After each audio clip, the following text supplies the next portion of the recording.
All right, folks, welcome back to the podcast. Appreciate you stopping by. If you are listening or watching on YouTube, I would appreciate a subscribe. I really appreciate that. Today, Antoine Allen, you're with us. How's it going? Doing amazing, man. Thank you for having me. Thank you for coming on. Can you briefly, for the people who might not know who you are, give an introduction to what you do? My name is Antoine Allen. I'm a award-winning filmmaker of Queens, New York, independent filmmaker. We produce feature films, short films, different content for different clients. And currently, I'm on this show. I'm going to talk about the journey. That's right. How does one become an independent filmmaker? Well, my journey was different than most people. I started in the music business. I used to manage up-and-coming hip hop and R&B artists from Queens, New York, the inner city. And I was doing that for a while. My friend got me into it because at the time he was making music for different artists. And I was in the studio one day and I just fell in love with it. I didn't need a degree. I didn't need to know nobody. It was just all about being using the imagination. So I did that for a while, but wasn't going as planned because when you do work with up and coming artists, hip hop artists, R&B artists in the city, some of them going through their own trauma. Some of them getting locked up. Some of them got murdered. So you in this circle like that's not the life I want.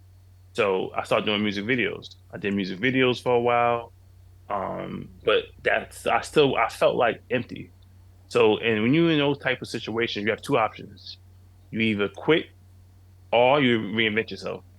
I didn't want to quit because I loved the art so much. So I started reinvent myself and got into film. I did my first short film, of course, Split Decision, and that was it. I fell in love. I won my first award, my first time traveling to California with my film at a film festival, and I just fell in love. And I always tell people, if you want to find something you really want to do in life, fall in love with it. And one thing one reason I was really excited to talk to you is because I got to know of you from Film Courage, amazing Hmm. show on YouTube, and you talk a lot about the business side of making films, which is, I guess, something you have to be really strong at if you want to make it as an independent filmmaker, right? Hmm. Yeah, I mean, for me, I do realize most people don't reach their full potential, not because they're not talented. It's the business side. So a lot of times you might see someone that you might feel your own opinion, like, how are they getting all this stuff? A lot of times the decisions they're making and the business side. We all get opportunities, but once you get the opportunity, it's all about controlling it and don't let it go. So what helped me, because I came from the music business, that's what helped me a lot in the film business. A lot of my accomplishments, not because I'm just a great filmmaker, it's the business side. Most artists, they run on promotions. So me, I run on common sense. So I give you an example. I went to a meeting a few years ago in a network with a friend of mine, and the guy's pitching his project, and the exec was like, "We don't really like that." He blew up. Y'all know what y'all talking about. Y'all know the culture, but he didn't even realize that if he just kept quiet, they really wanted his second project. So I tell people don't take nothing personal. A no sometimes, just me a no for right now. Do you think it's the case with a lot of talented people that you never get to hear about is the fact that they are lacking this business sense to market their art? Business sense, and sometimes not even a business. Sometimes we in our own way. A lot of times people don't realize mental health and self-doubt and all the stuff that goes in your mind. That's one of the big portions why a lot of people don't reach their full potential. It's people that I know that's super talented. They overthinking things a lot. Overthinking things in the industry is a big thing for a lot of artists. So you gotta let yourself go and just be free. For me, I don't take nothing personal. I know at the end of the day, when I make my films, it's for a certain audience. And not everybody gonna like your project. That's fine. It's a zillion people in this world. But a lot of times we want to please the big people. We want to please those people that can't do nothing for you. So you really got to know who you are internally to navigate in this world. Do you find that going with your gut works out more often than overthinking things? Yeah, yeah. And something you gotta be careful with your gut. If you're an emotional person, you gotta be careful with that because Yeah. sometimes you can react over emotions. So I'm big on don't let your emotions control you. Control your emotions. That is a very, very good point. How does one distinguish then between an actually good gut feeling and then, between that and being too emotional, I suppose? You gotta be honest with yourself, and that goes back to what I say. You gotta really know yourself. Like we all know when we're doing something that don't make no sense. We acting off emotion. Um, so once you control yourself and really know who you are, that helps a lot. There are a lot of times people walking around just roaming, looking for service. But when you know who you are, you steady. Like me, it took me a while. I was never like this before. When I was younger, I used to have a temper. I used to be emotional, but I realized, Antoine, that's not gonna get you where you need to go. So when you see those big celebrities blowing up and acting, you're like, where's they're artists and they're acting kind of like not crazy, but and radical. It's because whatever internal, they can't control it. And so you said that you this was something you struggled with when you were younger. Yeah, What yeah, was yeah.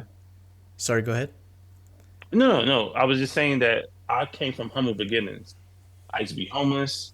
I was on my own, so I was 20. I didn't come from the best family. Both my family was dealing with their own trauma and pain.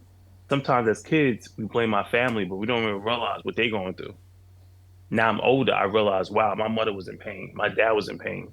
Also, when I was young, I got molested. So when you go through all this trauma, you either going to let your pain control you, or you're going to turn your pain into purpose. So when I look at the Tyler Perrys, the 50 Cents, the Jay-Z's, those people that came from trauma and they turned their situation into something better, you got to, after a while, you got to do the work.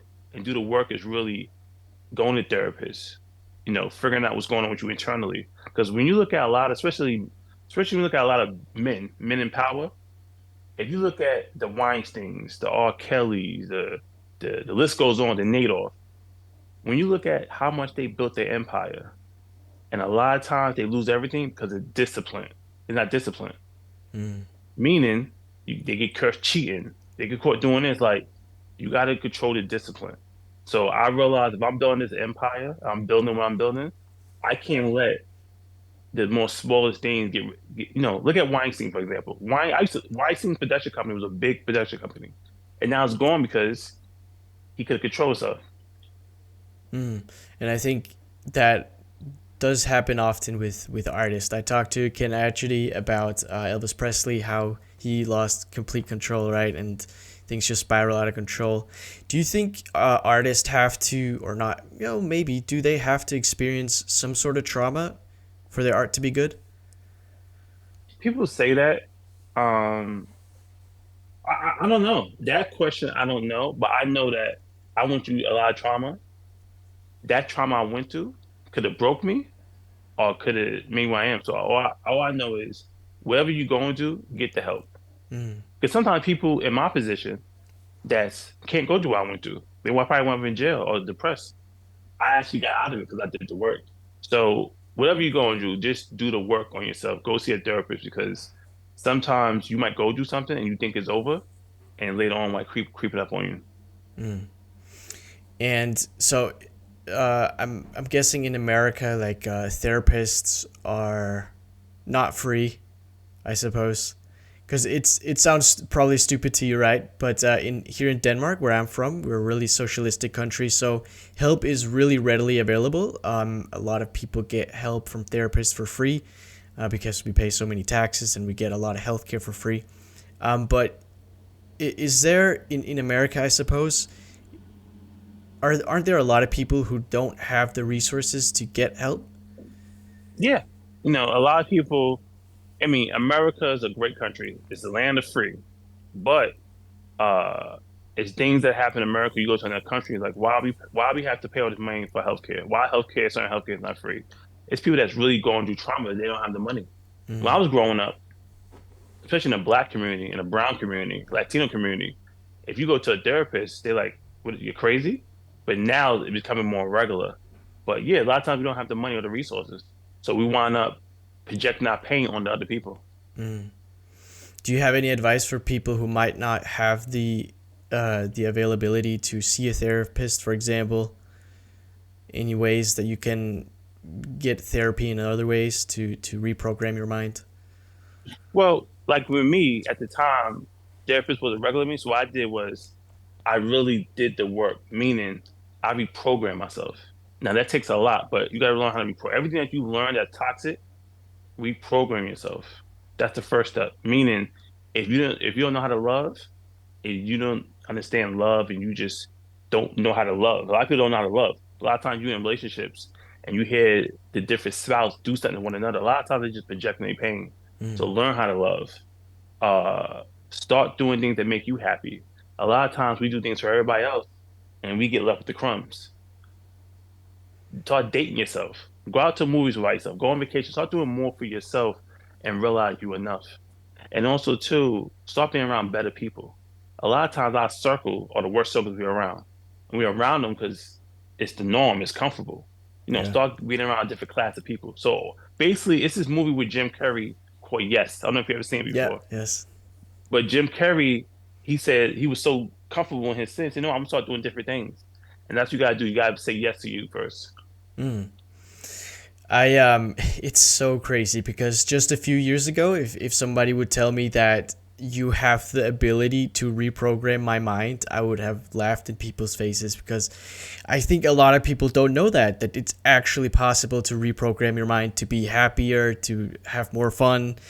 And something that I started doing was having these almost self therapy sessions where I, in a way, pretended that I was both, myself and the therapist, where I would ask myself questions and really try to get to the deep root of why I was jealous or angry and why these things would have so much power over me. And that really helped me to, and it's is exactly what you said. It's being honest with yourself, right? And being self aware. Yeah, yeah. You got sometimes the best person to talk to is the person in the mirror. Mm, yeah. Yes, that's good. I wanted to talk a little bit about Lola. What was the inspiration behind, or could you tell people what Lola is? Yeah, so Lola is a female boxer film about a young woman that going through her own trauma. She gets sexually assaulted, and instead of her staying in her trauma, she went to her pain and purpose. She started taking self-defense classes. She started training with a boxer, and she wanted to fall in love with her in boxing, and wound up actually going into an amateur tournament and wound up winning the tournament. And it's the first ever female boxing franchise. It's never been done before. It's my version of the female Rocky. And right now, Lola One is available on Tubi TV. Do you have Tubi TV out there? I do not. I was gonna ask you about that. It's not available in my country, so you have to. I have to figure out how to watch it. Otherwise, Yeah, I could send you a private link so you can watch it. yeah, I would love to. Yeah. Was there so okay? You mentioned it. Oh yeah. What it is the it's the first time something like this has been done. The first franchise with a female boxer. Was that part of the reason why you wanted to do it? Yeah, so as a filmmaker or as a storyteller, you want to do things that make you stand out. And I was like, how could I stand out? I did a few other films before. I did a tons of short films, features, but I wanted something to stand out. Sometimes when you do projects, you don't know what's going to hit. You're just doing things. Mm, So I said, what could make me stand out? And I was like, because my first short film was a female boxing film. So I decided to do my own franchise. And I said, I'm gonna do a female boxing film. I can stand out. So when they talk about films, I'm always gonna be that conversation because so I like to do things that make you stand out. And it was mm, that, and then also too, the story I had was just powerful. I was like, would it be cool to have a Rocky version but a female? And so all that came in my mind, and I said, you know what, I'm gonna do it. And so far, we got Lola 2 coming out later this year, and then we're gonna do a Lola 3, and then we're gonna wrap it up and do a whole series. ooh, that's exciting. I love these Yeah. kind of stories. I guess this ties into a question I really want to ask you as well. It's something I love talking to artists about is finding that the nexus meeting in the middle of where you do work that you enjoy yourself, but also something that the market actually wants. And I think for me personally, that's something that's really hard to understand what the market wants, but also do something that I'm passionate about as well. So I think that's something you found with Lola, right? Like something that's not been done before, and that's something you're a project that you're passionate about. Yeah, and also too, that's another thing that a lot of artists deal with. They make a lot of films for themselves, and I get it. But I realize women, a woman artist demographic, they're always going to support you. Black, white, females. Like if you look at like out here, I don't know if you have this BT network or Lifetime network. You have any networks out there? Not that I know of. Okay, so in America, one of the biggest consumers is a woman. If you get the woman support, that's it. Men, we don't do nothing except a woman do it. So if you get women supporting you, so a lot of my content are female driven based because of that reason. But if you really think about it, we don't think about this, but if you think about it, all the commercials that we look at, it's catered to the females because the females are really the person at home holding everything down. Interesting. Yeah, Is we never is thought about that. Yeah. so they consume more in the sense that they're more loyal to consume more of the same, like brands, for example, or do they consume just lots of different things? Lots of different things. If you think about it, if you go out to a store, it could be a grocery store, it could be a mall. It's not a whole bunch of men holding hands going shopping. It's the woman demographic. Yeah. So especially black women. So I like to cater to an audience that definitely needs the content and gonna support. A man gonna do what a woman gonna do. Yeah. That is interesting. I feel like, yeah, most men can really easily live happy lives. They don't need a lot of materialistic things. But yeah, it is true. Like a lot of women, they always want the new shoes, the new clothes. That's interesting. Why do you think that is? Because those are the foundation. If we did not have women, I don't know where men be at right now. Those are the foundation. So a woman is the foundation of a lot of stuff. Um, Especially black women. So women is the core, and that's what it is, the foundation. It starts with the foundation. And you gotta remember, women the reason why we're here. That's why they give Yeah, birth. that's Yeah. true. Why do you think black women over white women? It's not over, but I do know in my community, black women journey is totally different than a white woman journey. It comes from down to pay, down to status. Yeah, it's the it's the journey. Just like Black Americans and white Americans, it's a whole different journey when you look at history and look at the journey. It's just different. Yeah, I guess biologically it makes sense. I do believe that women are more social creatures than men, so they probably seek acceptance from other people more than men do. Maybe in different ways, I suppose, but maybe that could explain why they're more consumers. Um, You think Interesting. about it too, if when the dad is gone working, who's buying the food? Who's cooking the food? Who's buying the clothes? Yeah, It's not mostly men. So if you are you close with your mom? Your mom's around? yeah, I'm close to my mom. Yeah, Yeah. So if you think about it, who was around your life most of the time? yeah, my mom. Yeah, Yeah. consumers. Yeah. So sometimes what I do, I'm like sometimes we look at things, we just roam. But if you sit back and just look at things, sometimes we look at the middle and the end. No one's never look at the beginning. So look at the beginning and see like, wow. And we honestly, if you really think about it, you probably appreciate your mother a little bit more because you don't realize the stuff that she's doing that we don't even pay attention to. Yeah, Like who's yeah, changing the diapers, who's watching like all this stuff. Yeah. yeah. That's true. So okay, so that's really smart. That you think a lot about these business things. I'm Which saying way? why. Yeah, Look at the iPhone. Look at Steve Jobs. He sold us. He's not here no more, but his genius. We've been buying the same phone down yeah. to the 14, big and small. So I remember I was watching a documentary about Steve Jobs, and he hired, I think, the marketing person of Pepsi or Coke. I can't remember. It was one of those. And he told him, "Do you want to change the world, or you want to sell sugar water for the rest of your life?" So when you think at different market or different things they market to us, it's a marketing research department looking at the things that we like. Like, for example, how many times you might go on a computer and looking for airline tickets, and all of a sudden you start seeing airline advertised. Like I didn't. It's all marketing, man. So sometimes we're doing things, we don't realize we've been programmed to do. Yeah, that's true. Is there ever times where you feel like your creativity suffers because you have to think more on the business side?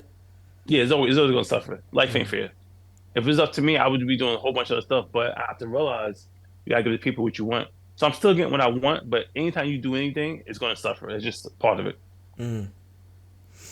What do you think about social media as a more of a traditional media person? What do you think about social media and the type of content that goes there? I mean, with anything, it's the gift and the curse. I'm 41. Before social media, when we had to promote to people, we had to print up flyers. When we were doing music, I had CDs. Now I can speak to you that I probably would never met before on social media. So it's the gift and curse for anything. Some people like it, some people don't like it. With anything, you got to find the good in it and cut the bad out. It is crazy. I'm 24, so I kind of don't know the world before the internet, right? And yeah, it's just crazy how much accessibility that everyone has to create stuff nowadays, right? I also heard you talk about there's no excuses to chase your dreams because you can literally film a movie on your iPhone now. Yeah, it's really no excuse. Like when social media really started going, I remember I had one of my first feature films, and they got accepted to this film festival in Spain. So I don't know about in Spain, my first time out the country. So the festival is called Filmmaker. I don't know if it's still around, but I was buying Facebook ads and I was able to promote in Spain. I got to Spain, half of the theater was sold out because of my Facebook ads, and I was Wow. marketing it. So it's beautiful if you know how to use it. Some people use it in whatever way they want, but to me, it's a beautiful thing. When you apply to like a festival in Spain, do you fly out to the festival? Yep, I flew out. That was my first time out the country, and it's beautiful because you never know how far your talent would take you. Like I'm a kid from Queens, New York, that's flying to a country I don't know because of an idea I had in my head. Yeah. So I tell people really believe in yourself and really go after it because like we in a world that you have no excuses right now at all. Back in the day, yes, but now you have no excuse. How, because I can imagine it's pretty expensive, I guess, to travel around these film festivals. Yeah, yeah, it was expensive. Yeah. Does it, but is there, because I'm a little bit, I'm super new in the film industry. I've always aspired to become a film director, and I've always been too afraid to start. And it's not until recently that I started producing my first short film and looking into how to do everything, which is why I found Cool. Film Courage and you. Congratulations. Thank you. I'm super excited. Uh, well, I forgot what I was gonna ask. It's about film festivals. It's a lot. It's expensive traveling to It's festival. expensive, yeah. Is there any film festivals that you haven't showed up to? Yeah, once you go, so you can't make it all of them. So you just pick the ones that you want. But the good thing about, like I said, now, you know, you do some festivals, you don't do some festivals. It's pick and choose whatever you feel like it. What got you to your point then to finally make a movie, short film? Question for you. I started gaining more confidence Yeah. in Mhm. myself. I started, my first really success was on TikTok. I started making Mhm. TikTok videos, and I just realized that I think I can do this, which was a really weird discovery because my entire life it's always been, I've never really done anything with my life because I've always been so afraid both of what people thought of me and what if I don't make it, what will people think of me then, right?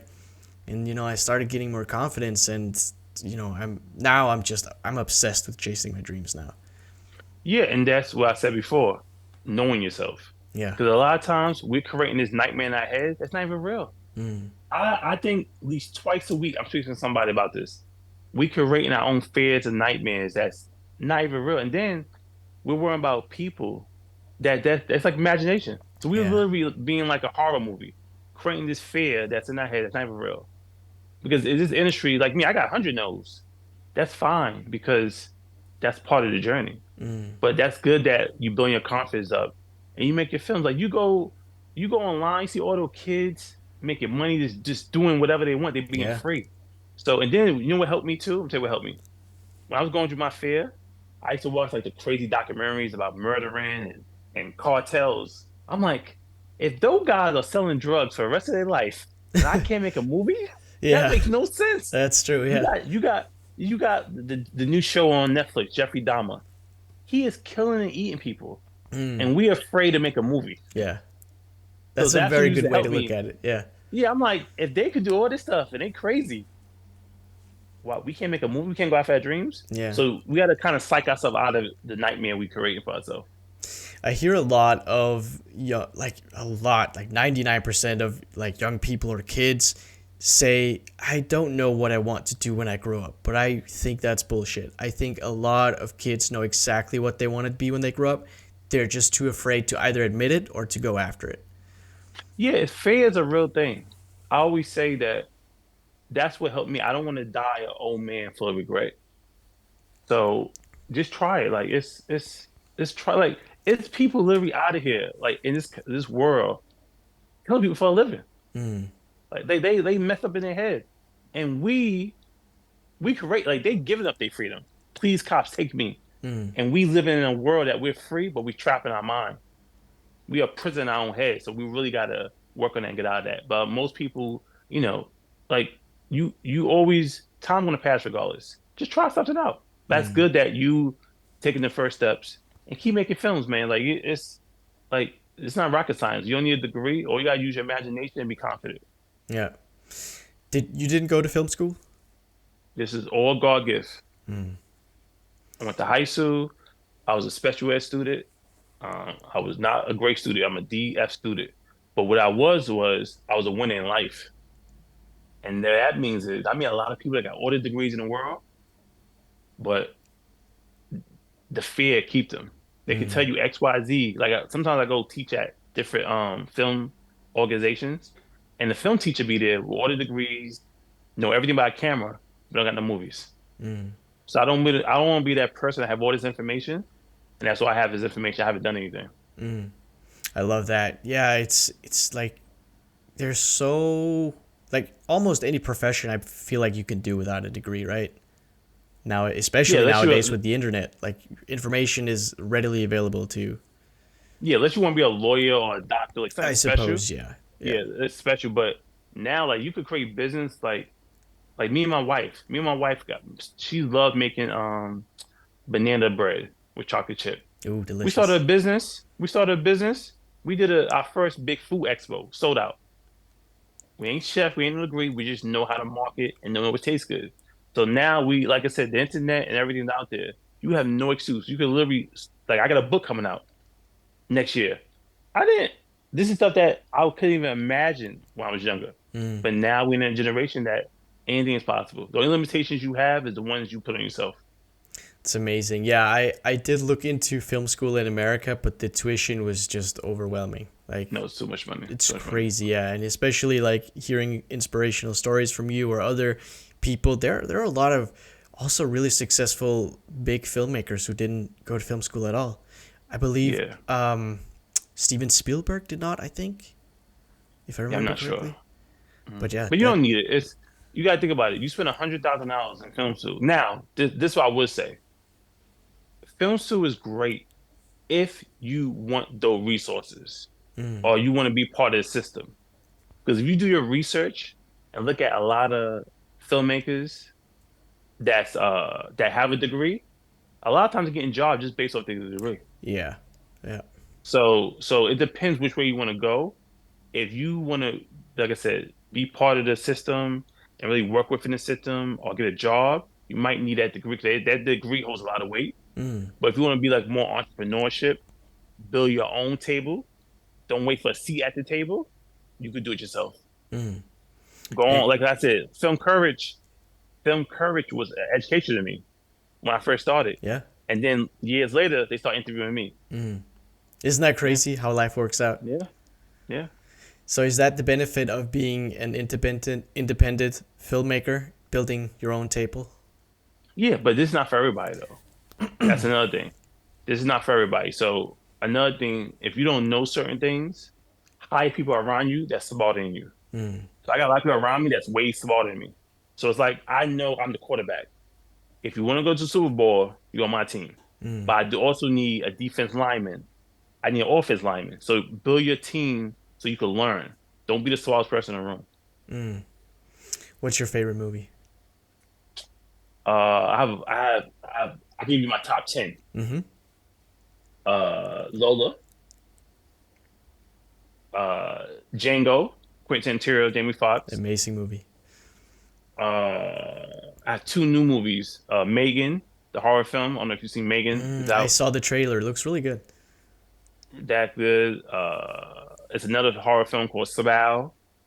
That just came out. The Conjuring, Freddy Krueger's, the Halloween, and Seven with Mm. Brad Pitt and Morgan Freeman, Yeah, it's a really good movie as well. and Gone Girl with Matt Damon and Dark Knight, Of the course. original, the original. So yeah, Yeah. those my films right now. Were those some that really inspired some of your own? Nope, No? that's another thing I learned. Be a fan of this. Like I hate, not hate, but I dislike when you a filmmaker, you want to critique everything. Oh, they didn't do this, they didn't do that. You gotta be a fan. Mm. Like that's why when I do my movie premieres, I really rare invite the industry. I invite the consumer, regular people. Ah. Because if you invite a whole bunch of filmmakers, they're gonna tear your movie apart. They didn't do this. They didn't do the lights. They didn't do this. Be quiet. So I just focus on regular people. But isn't there also value to that, to people critiquing your work Yes, it is. in the sense that like advice? Yeah, yeah. So it's fine to get critiqued, but just know when they critique, just make sure it's coming from a genuine place. Mm, Some people will critique you just because just critique you and maybe want to tear your project down. So sometimes you know, everybody gonna critique. That's part of the journey. mm, But some critique could be great. Like sometimes I have a project and says, "Answer, you should have done this, should have done that." I was like, "Okay, you're right." But it's all about how you say it, how you deliver it. mm. Of course. So when you watch a movie, for example, does your mind constantly think, "Oh, why did they not put the light like this?" or never? I shut it off because if you do that, you can't be a fan. Yeah. So I be a consumer because the reality is the ones that critiquing you, the filmmakers, they can't change your life. It's the consumer. Those are the ones that's going and paying for your film and spend that time. Mm, So I focus more on the consumer, not the critic, because the critic, half of the critics haven't done a film in their life.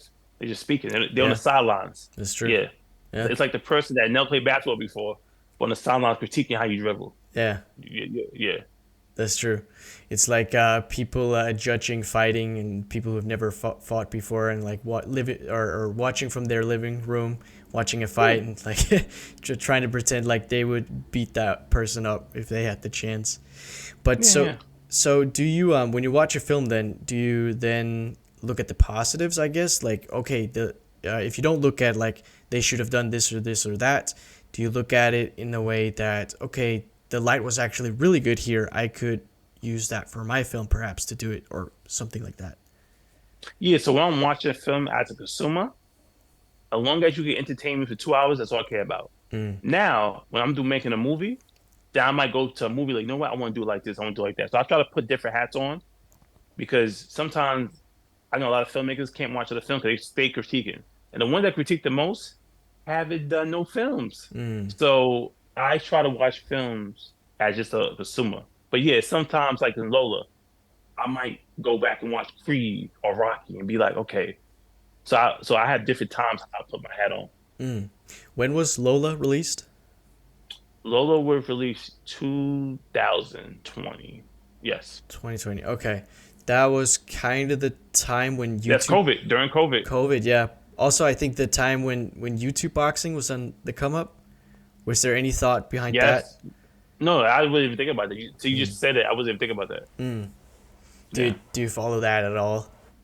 I think it's funny. I watch this now. Yeah. That's another thing too. That's another thing. That's the perfect example. Why go after your dreams?